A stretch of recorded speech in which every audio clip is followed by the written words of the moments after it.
Hare Krishna. So welcome all of you all for a weekly Gita class. So today we'll be discussing from text 42. So we will see 42 and 43. Yamimam pushpitam vacham prabhavanti avapaschita vedavadarata partha nanyad asti tivadina kamatmana swargapara janma karma phala pradam kriya vishesh bahulam bhogeshwarya gatin prati. Word to word, yamimam, all these, pushpitam, flowery, vacham, words, prabhavanti, say, avapashchita, men with poor fund of knowledge, veda vadarata, supposed followers of the Vedas, partha, or son of Pritha, no, never, anyat, anything else, asti, there is, iti, thus, vadina, the advocates, kama atmana, desirous of sense gratification, swarga para, aiming to achieve heavenly planets, janma karma phala pradam, resulting in good birth and other fruitive reactions, kriya vishesha, pompous ceremonies, bahulam, various, bhoga, in sense enjoyment, aishwarya, opulence, gatim, progress, prati, towards. So the translation is like this: men of small knowledge,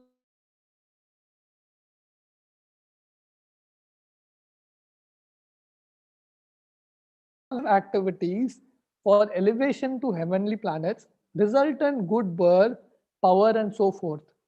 Being desirous of sense gratification and opulent life, they say that there is nothing more than this. So, Krishna is saying here that men of small knowledge, people who have avapashchita means small knowledge. People who have small knowledge, but they think that they have understood the Vedas, they come to the conclusion that the purpose of the Vedas is to achieve heavenly planets. So they get carried away by the flowery words of the Vedas.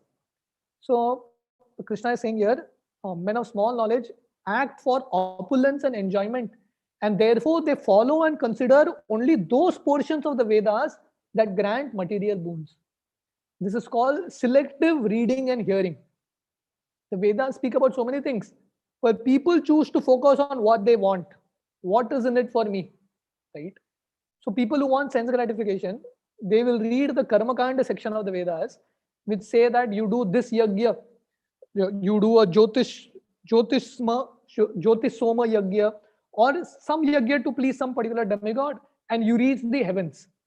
And what you will get in heavens? Enjoyment. So they are reading the Vedas and they're trying to follow a certain section of the Vedas, but their purpose is what? Sense gratification. And being desirous of sense gratification, they say that there is nothing more than this. They feel that this is all in life. Eat, drink, and be merry. So some people do it without referring to the Vedas. And some people who are a little more pious, they do the same sense gratification work, but while referring to the Vedas. That's all. That's the only difference. So Krishna calls these people, they are men of small knowledge. Even though they read the Vedas, Krishna is calling them Vedavada Rata. People who are supposed followers of the Vedas, so-called followers of the Vedas, they don't understand the essence of the Vedas. They are carried away by the superficial attractions. Like Srila Prabhupada explains in the purport here. So the Karma Kand, you see the Vedas, is a huge body of literature. There are around 1 lakh shlokas in the Vedas, and there are different sections. There is one section of the Vedas called Karma Kand. Karma Kand means you do different yagyas. You do a yagya to Indra, Chandra, depending on what boon you want, right? So if you want great power, you worship Surya Dev. If you want a beautiful wife, you worship Uma. If you want a husband, you worship Shiva, like that. Right? There are different procedures in the Vedic scriptures. This is called Karma Kand. Karma Kand portion of the Vedas, right? And men who are of small intelligence are attracted only to this portion. And they feel that this is what is there in the Vedas. They don't see other examples. So Srila Prabhupada gives an example of one such sacrifice called Jyotistoma sacrifice. When someone does this sacrifice, which is mentioned in the Vedas, one attains heavenly planet. Yeah, it is mentioned in the Karma Kanda section that if someone does Chaturmas properly, uh, one gets heavenly planet, right? So in this way. And what do you do in heavenly planet? In heavenly planet, it is described that there is Nanda Kanana garden, and there are beautiful apsaras and lot of somaras to drink, and that's what people want. People feel that this is all, this is the end of life. So Prabhupada is giving an analogy, just like there may be a poisonous tree and the flower may be very attractive. A fool who doesn't know how to distinguish which is the right flower and wrong flower, he may get attracted to the flower of a poisonous tree. And what will happen? He will die. Similarly, people get attracted to the flowery portion of the Vedas. It looks very attractive. Sense gratification in the Vedas. They get attracted to this. And what is sense gratification? Sense gratification is basically poison for the soul. Just like in one of our bhajans, it is sung, Manushya Janma Paya Radha Krishna Na Bhajiya Janiya Shuniya Vishakhainu. So after we have got this human form of life, if someone doesn't worship Radha Krishna and simply engages in sense gratification, so sense gratification in Sanskrit is called Vishaya, sense objects, and poison is called Vish, right? So both have the same connotation. Why? Because one, poison destroys the body, but sense gratification is all the more dangerous because it destroys the soul itself. The entire spirituality is destroyed. So people who are foolish, who don't understand the essence of the Vedas, get carried away by so-called Vedic understanding. So that's why Srila Prabhupada explains here that what is the purpose of the Vedas? The purpose of the Vedas, and Prabhupada explains in the ahead shlokas also, the purpose of the Vedas is ultimately to please Krishna. Right? Vedeshta sarver ahameva vedyo vedanta krit veda videva chaham. So what is the symptom, the test that you have understood the Vedas? If you have understood that Krishna is the essence, Krishna is the compiler of the Vedas, and through the Vedas, Krishna is to be understood. That means you have come to the conclusion of the Vedas. But if you have just caught up in the superficial karma kanda, sense gratification, that means you have not understood what is there in the Vedic literature. So that's what Srila Prabhupada explains here, that people are so foolish that they read the Vedas, but they don't come to the right conclusion. So it is very important that we approach a bona fide spiritual master in a bona fide parampara. Otherwise, you may read the Vedas, but you may come to a wrong conclusion. Your conclusion may be completely wrong because you have not understood it properly. You have got carried away by the flowery words of the Vedas. So Krishna is saying here, you have to be very careful, because if you are caught up in the flowery words of the Vedas, you will not develop resolute determination. And that is what Krishna explains in text 44. Bhogeshwarya prasaktanam tayapaharat chetasam vyavasayika buddhi samadona vidiyate. Bhoga, to material enjoyment, Aishwarya and opulence, prasaktanam, for those who are attached, taya, by such things, aparata chetasam, bewildered in mind, vyavasaya atmika, fixed in determination, buddhihi, devotional service to the Lord, samadho, in the controlled mind, no, never, vidiyate, does take place. So the translation is like this: in the minds of those who are too attached to sense enjoyment and material opulence and are bewildered by such things, the resolute determination for devotional service to the Lord does not take place. So if you'll remember in text 41, Krishna says, Vyavasayatmika buddhi ekeha kurunandana, that one should have one pointed focus. One should not be many branched, one should have resolute determination. And this resolute determination is called Samadhi. Samadho na vidiyate. Samadhi means resolute determination, one pointed focus. Your entire energies and all your faculties are focused in the service of Krishna.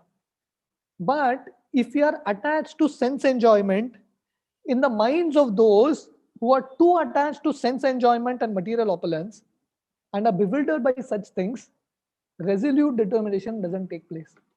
So these are two obstacles on the path of bhakti: bhoga and aishwarya. Too much opulence and too much sense enjoyment.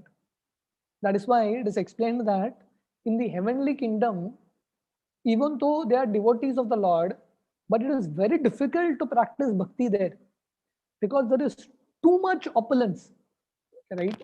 And too much sense gratification available. So you get so carried away, you're so bewildered by such things, very difficult to practice bhakti. Just imagine, you go to the casino, you have casino pride, in Goa you have all these casinos, casino pride, big daddy. Imagine you're sitting in the casino and chanting Hare Krishna. Will it be possible? Not possible. Because you're surrounded with so much opulence and sense gratification. How will you practice bhakti? It is not possible. So therefore, these are two obstacles on the path of fixed determination.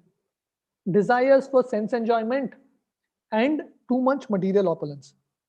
So Krishna proper explains in the purport here, for people who are interested in sense enjoyment and such temporary things, samadhi is not possible. So therefore, we need to try to get rid of all these obstacles on the path of bhakti. Radhanath Swami Maharaj in his journey home, he explains, when he was in the 1970s, when he was sitting in the Rishikesh on the bank of the Ganga, and he was observing the Ganga and learning his lessons, he observed that many times a log of wood or some animal, dead body of an animal would fall in the water, the flowing Ganga. And most of the times they would get stranded in one of the shore.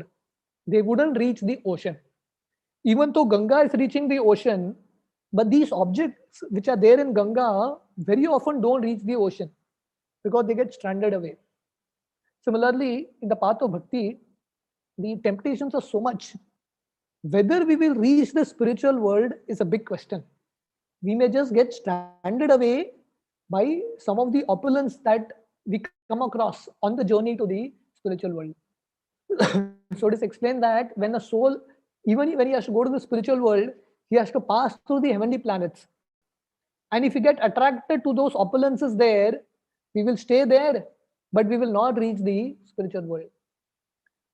Bhakti Tirtha Maharaj, one of Srila Prabhupada's very senior disciples, he wrote an offering to Srila Prabhupada on his Vyas Puja. Prabhupada's Vyas Puja, his birthday is coming soon now. So he wrote an article explaining that, Prabhupada, you told us so many times to be free from sense gratification and to be focused in Krishna consciousness. But I didn't take your instruction seriously. And the result is I have landed now in the heavenly planet. After death, I have reached only the heavenly planet. I couldn't attain Vaikuntha, the spiritual world. Right? So therefore, if you have too much desire for enjoyment and opulence, very difficult to be determined in spiritual life. And if someone wants to be, and if someone is determined in spiritual life, it is because he has reduced his desires for sense enjoyment. Like even in what to speak of spiritual life, even in normal life, if a student is studying, correct, he's studying for a school or college, but if he's attracted to video games, to do time pass with friends, and so many other things, partying around, then he can't focus, he can't be determined in his studies, right? The more distractions you have, you will not be focused. One pointed focus you will not have. So if you want one pointed focus, you have to zero your distractions. You have to cut down and put a end, put a lock to all your distractions. Then only you can focus. Similarly, in the path of bhakti also, until we put an end to all the distractions, very difficult to focus on our spiritual life. So great souls like Haridas Thakur, these are personalities who don't have any desire for sense enjoyment. Therefore, they are highly determined in the path of bhakti, highly focused and productive in the path of bhakti. So Krishna is telling all of us that we should try to avoid sense enjoyment and other desires and focus on our mission to serve Krishna. Just like Hanumanji, when Hanumanji was jumping towards Lanka in the service of Lord Ram, so as he's jumping, he sees this Mainaka mountain that comes up from the ocean, golden mountain. And then Mainaka tells Hanumanji, please rest on me, enjoy, and then go ahead. But Hanumanji is focused, one-pointed focus. Vyavasayatmika buddhi eke ha kuru nandana. So Hanumanji tells this mountain, sorry, I don't have time. I am going ahead. So similarly, in order to overcome obstacles, we need to develop that focus. In English, there is a saying, what are obstacles?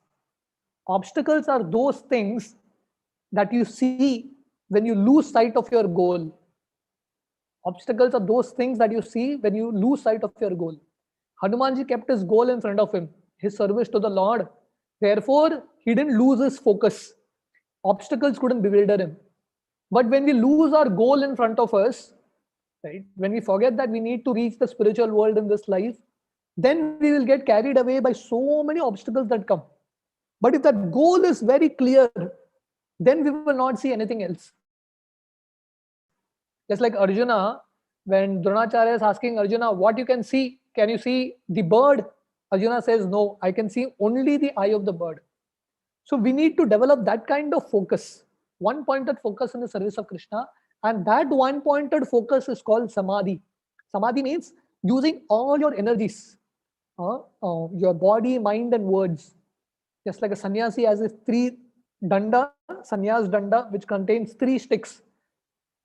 Your words, body, and mind, everything in the service of Krishna. So that is called samadhi. So we will read text 45. Okay. Yeah. So this is what is explained in the purport. There are 2 obstacles on the path of bhakti: sense enjoyment and material opulence, Aishwarya. So literal meaning of samadhi is fixed in mind. So in the Nirukti Vedic dictionary, it is said, when the mind is fixed for understanding the self, it is said to be samadhi. For whom samadhi is never possible, for persons interested in material sense enjoyment, bewildered by mundane things, for such people, samadhi is not possible. So, okay. This is a very interesting chart here. So the Vedas speak about different sections, right? So specifically, there are 3 sections in the Vedas: Jnana Kand, Upasana Kand, Karma Kand. Karma Kand means how to improve material happiness. Material happiness only is your focus, but through the Vedas. This is called Karma Kand.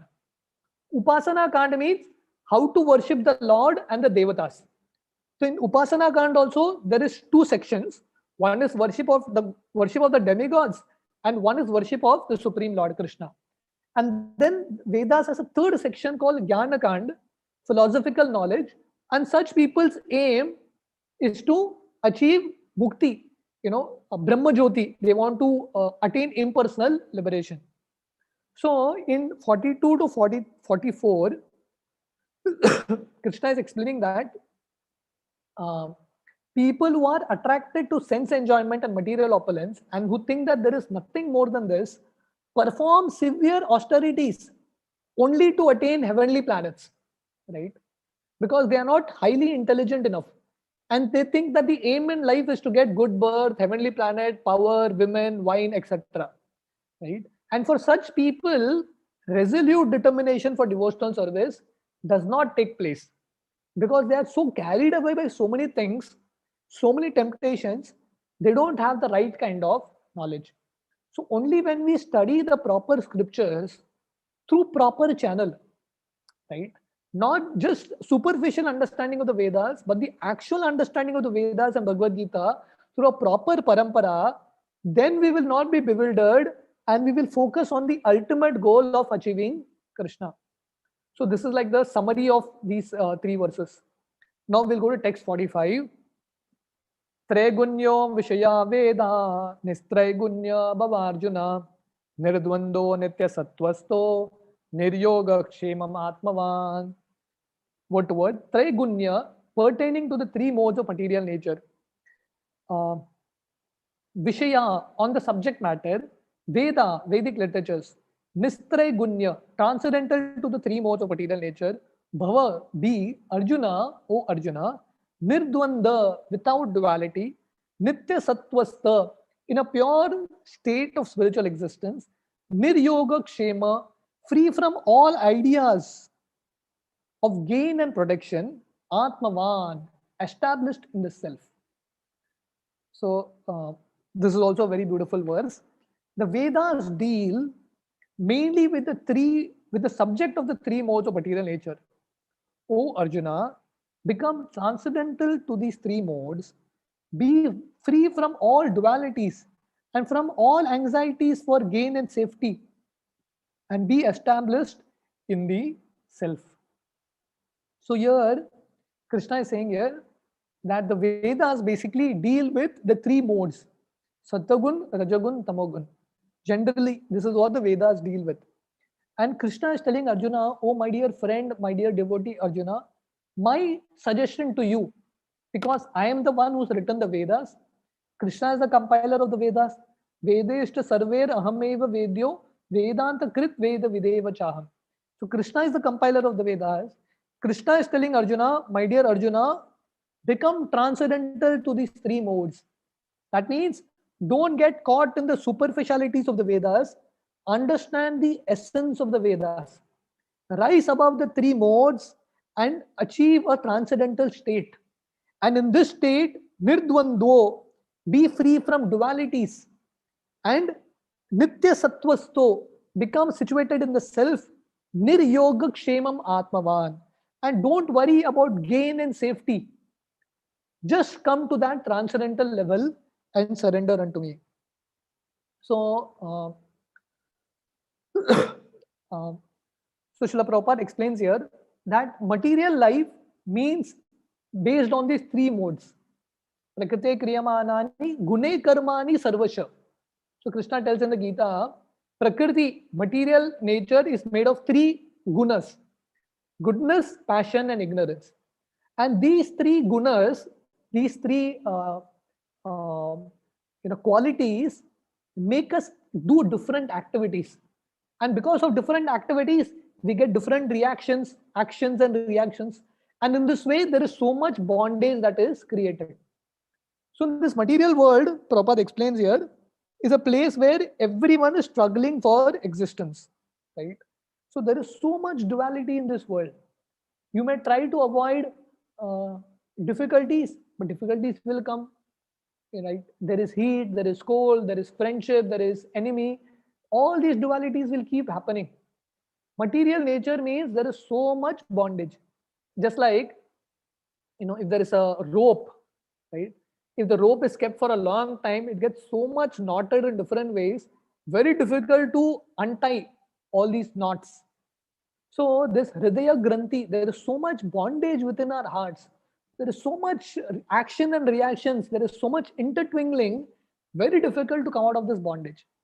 So therefore, Krishna is telling Arjuna, my dear Arjuna, rise above these three modes. And the Vedas basically deal with the three modes. And the purpose of the Vedas is to gradually elevate people from sense gratification to a transcendental level. Right? Why did Vyasadeva compile all the Vedas? Because he wanted to give people a gradual elevation.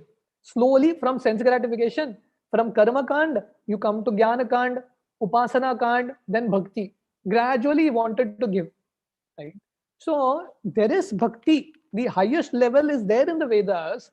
But many times there is so much other superficial mentions of sense gratification in a very religious way that you tend to think that this is the essence of the Vedas. So Krishna is telling Arjuna, my dear Arjuna, you are very intelligent. You are my devotee. So therefore, my suggestion to you is rise above the Vedas. Don't get caught up in the superficiality of the Vedas. Rise above it. That is why we find in the Bhagavatam first canto, Vyasdev, who's written the Vedas, Narad Muni comes to him. And Narad Muni is telling Vyasdev, you have written the Vedas, but through the Vedas, people will get more confused. Because there are so many different parts in the Vedas, people will think that sense gratification is the essence. Because Vyasdev was written, to achieve heavenly planet, do this yajna. So people will think that this is end all and mean everything in the Vedas. So therefore, you write a book which speaks only about a transcendental level. So therefore, Vyasdev writes Srimad Bhagavatam, Paramo Nirmatsarana Satam. So it is a Amala Puran, completely free from the three modes. So how the Vedas work to elevate a living entity? They first teach us how to live in the material world and gradually elevate. So Srila Prabhupada writes that when the Karma Kanda section is finished, when one gives up sense gratification, then one enters into the Upanishads or the spiritual part. And Bhagavad-Gita is one of the main Upanishad, Gita Upanishad, right? So therefore, one needs to understand Bhagavad-Gita properly as the essence of the Vedas. Just like Shankaracharya has given this beautiful shloka, Sarva Upanishado Gavo Dugdam Gopala Nandana. If all the Upanishads are compared to a cow, the milk is the Bhagavad-Gita. That is the essence. So when the Karmakand section finishes of people, then people take to spirituality. So Krishna is recommending Arjuna and recommending all of us to become intelligent and don't get caught up in the superficialities, the Karmakand rituals, but rise higher and come to that essence. Understand that surrendering to Krishna is the essence of the Vedas. In fact, Srila Prabhupada in the next purport, text 46, Prabhupada gives a brilliant purport which explains very clearly what is Krishna's instruction and what is the essence of the Vedas. So here Krishna is also telling Arjuna that tolerate, nirdvando, one has to tolerate the dualities as long as this material body is there, right? So as long as this body is there, body will give suffering, sometimes it will give happiness, sometimes heat, sometimes cold. All these things will keep happening in life. We just need to tolerate. Matra sparshasta kaunteya shitoshna sukha dukkada agama paino anityas tam titikshasa bharata. Depend on the goodwill of Krishna, tolerate, and focus your energy in Krishna consciousness. Don't just try to solve bodily problems. Try to solve your actual problem of getting stuck in this material world and think about how we have to go to that spiritual world. So that is Krishna's suggestion here. My dear Arjuna, rise above the three modes, come to a transcendental level and tolerate the dualities. Don't worry about gain and safety and be situated on that spiritual level. So text, yeah, yeah. So we'll see the next text. 1 second. Okay. This is also a nice chart here. So the Vedic knowledge basically uh, is divided into two sections, Shruti and Smriti. So this is an interesting chart. So Shruti means something that is spoken by the Supreme Lord, right? And Smriti is something that is composed by the sages, right? The wording may change from age to age, but in Shruti, the words remain eternally the same, right?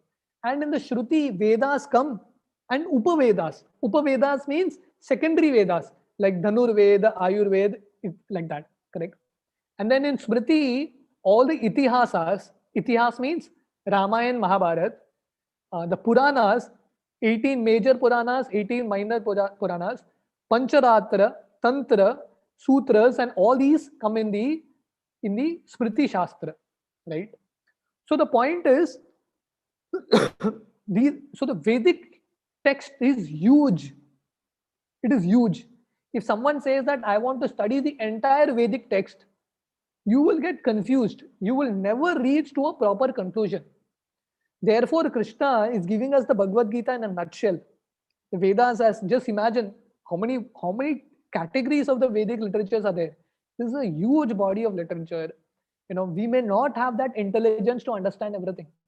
So Krishna very mercifully comes and gives us Bhagavad-Gita, 700 shlokas.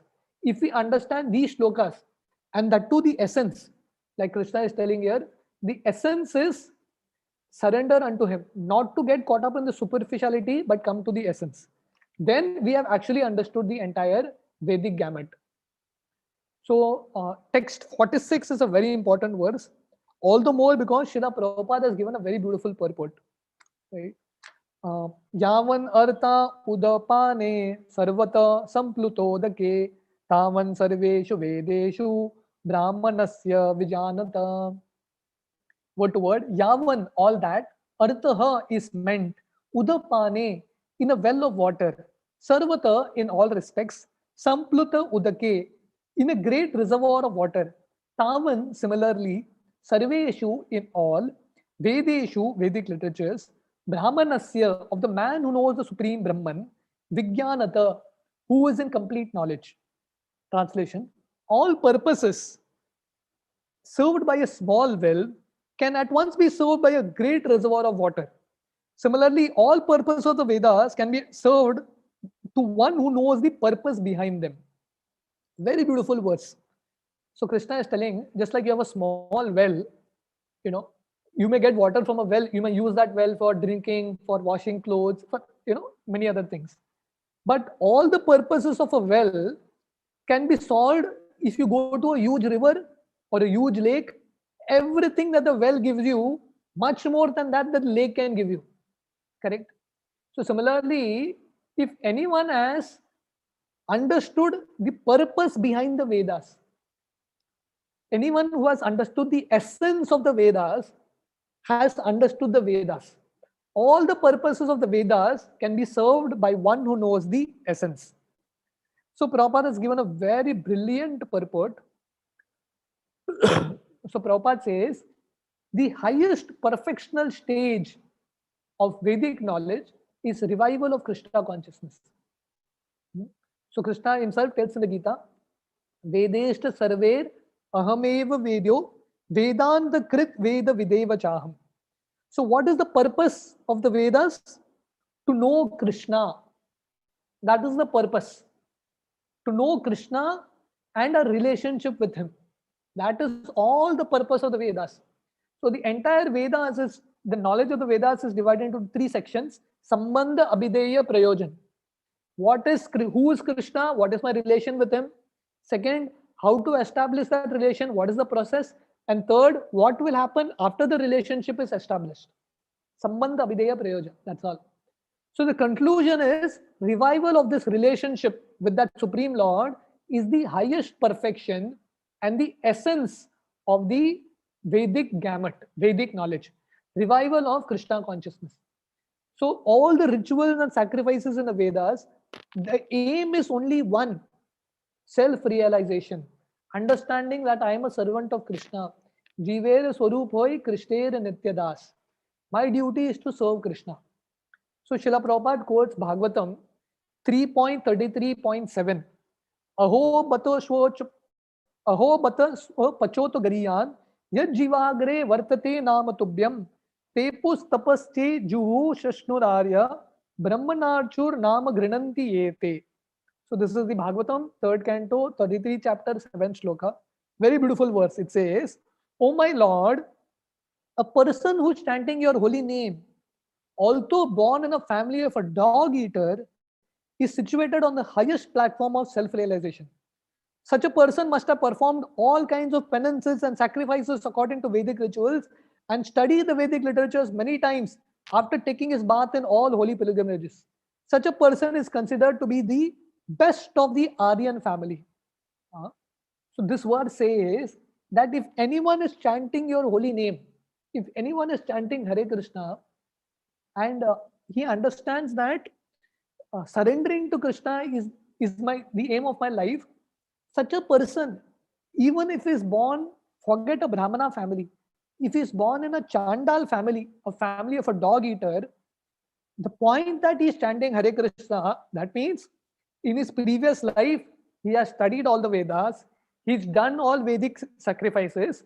He's gone to all pilgrimage places. He's done everything many, many times. Right?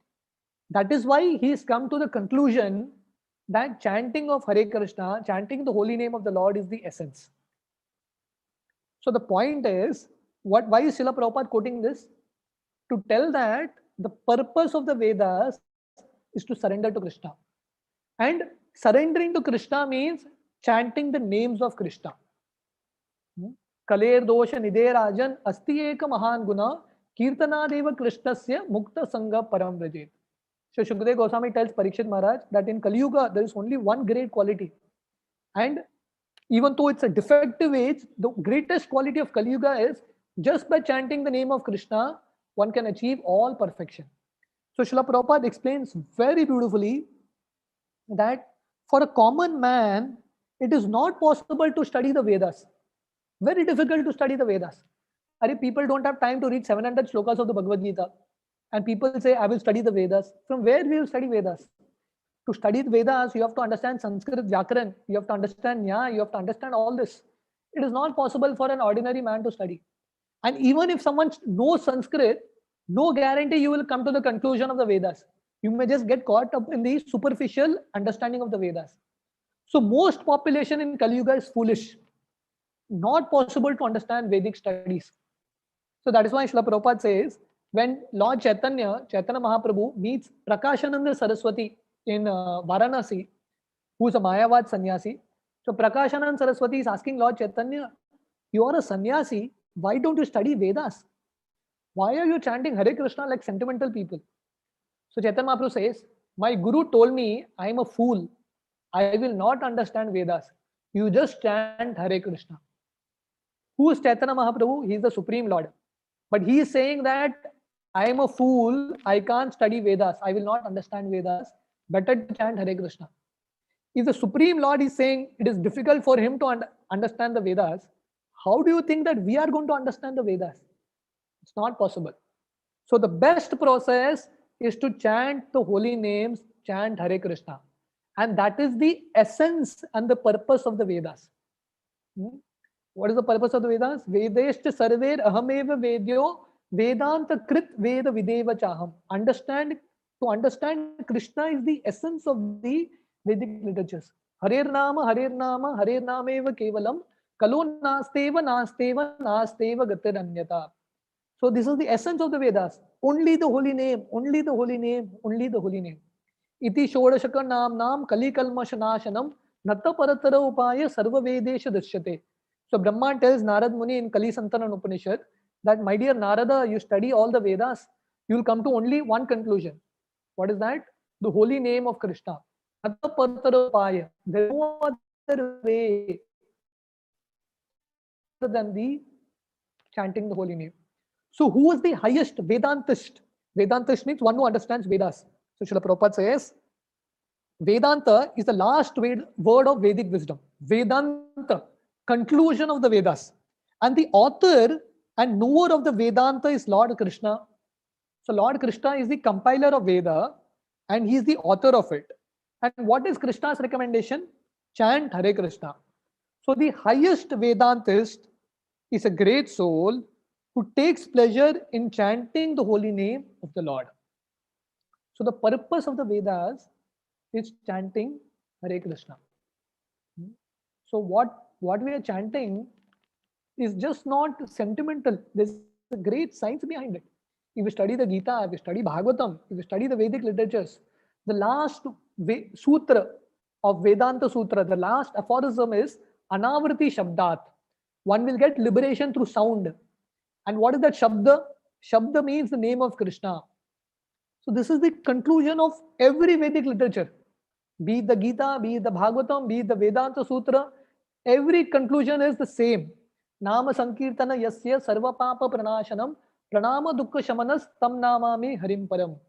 The conclusion of the Bhagavatam is chanting the holy names. So Srila Prabhupada concludes, therefore, the best purpose of the Vedas is served by inoffensively chanting the holy names. So we will stop here. Anyone has any questions, any comments?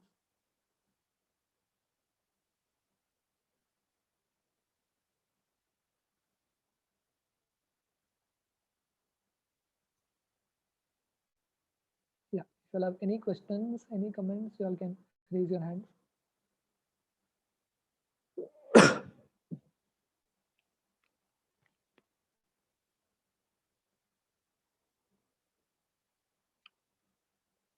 Yes, bro. Hare Krishna, Prabhu. Yeah. Prabhu, these Vedas are told by Lord Krishna to Brahma. Actually, we studied in Bhagavatam. Lord told only Chaturshloki Bhagavatam only. But these Vedas came from Brahma, uh, uh, from Brahma also, no, Prabhu, from nose of the Brahma. Correct, yeah. So it is explained in Bhagavatam, Tene Brahma Hridaya Adi Kavaye, that the Lord revealed, uh, I mean, the Lord impregnated Brahma in his heart with the Vedic wisdom. So that is why one of the name of Brahma is Veda Garbha. That means from the womb, from the Lord only, he comes with the knowledge of the Vedas also. Yeah. So the Lord in Chaturshloki Bhagavatam, we see that the Lord gives the essence of the Vedic literature in these 4 shlokas. But even the rest of the Vedas, the Lord reveals to Brahma, and Brahma expands it later. So initially also there was actually only one Veda that is mentioned in the Bhagavatam also. There is only one Veda, Rig Veda. Later Vyasdev expands these Vedas into 4 sections. So it was one Veda which all the verses combined. Then he segregates it. Just like, you may have jewels, red color, blue color, white color jewel all together. That was one Veda. So Vyasdev segregates this color jewel. He calls it Rig Veda, Sama Veda, Yajur Veda, like that. Okay, Prabhu. Yeah. Yes, Madhuji. हरे कृष्ण प्रभु जी, दंडवत प्रणाम। प्रभु जी, मेरा एक सवाल है कि जो हमारे जो ओरिजिनल स्क्रिप्चर्स है वो अभी कहाँ पे है? मतलब लाइक हमारा जो ओरिजिनल कॉपी है, मतलब भगवत गीता और भागवतम के जो लिखा था ओरिजिनली, तो वो अभी कहाँ पे है? मुझे भी पता नहीं कहाँ पे है। Okay okay. तो ये क्वेश्चन एक्चुअली मेरे प्रभु जी का था कि प्रभु जी से पूछ रहा है कि हमारा जो ओरिजिनल बुक्स है, मतलब स्क्रिप्चर्स, वो कहाँ पे रखा है। तो बोली मतलब कॉपीज जो है हम उसको पढ़ सकते हैं, उसको यूटिलाइज कर सकते हैं, ओरिजिनल से हमें कोई काम भी नहीं है कि कहाँ पे है करके। लेकिन एक्चुअली जानने को मन होता है कि एक्चुअली कहाँ पे है। मतलब लाइक हमारे पास तो सारे कॉपीज है ना, तो फिर भी जैसे कहीं मतलब म्यूजियम में रखा जाता है जैसे पुरानी चीजों को, ओरिजिनल चीजों को, तो शायद ऐसा कहीं पे हो। अगर आपको पता चले मुझे बताइएगा प्लीज। या आपको भी पता चले तो मुझे बताइए। थैंक यू गुरु जी। या बिल्कुल थैंक यू गुरु जी। हरे कृष्ण। या गीता माता जी। Yeah, you can unmute.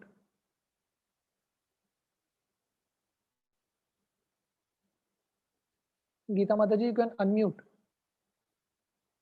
Prabhuji, by mistake, Prabhuji. Okay. ठीक है. Okay, so if there are no questions, yeah, Champa Mataji, yeah.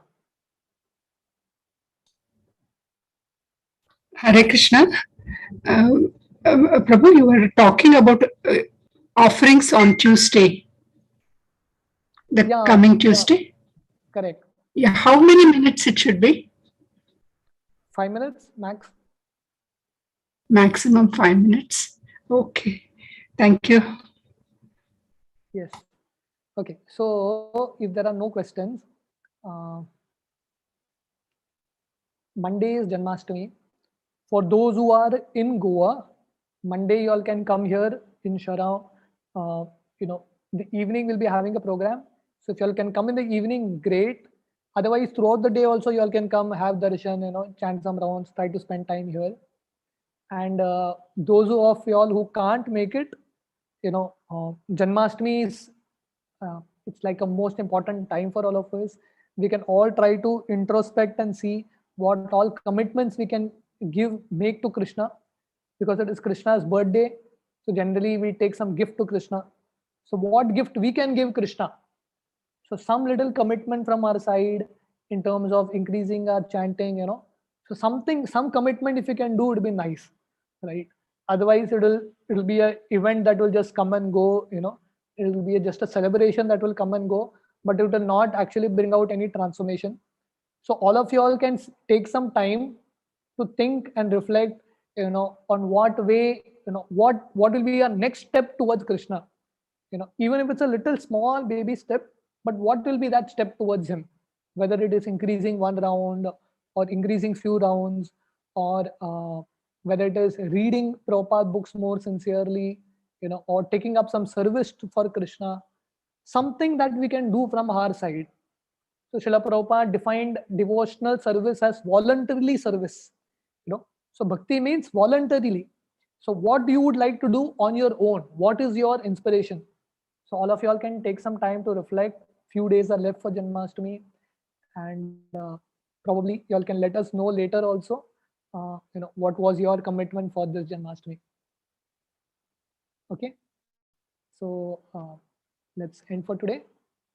Thank you. Hare Krishna.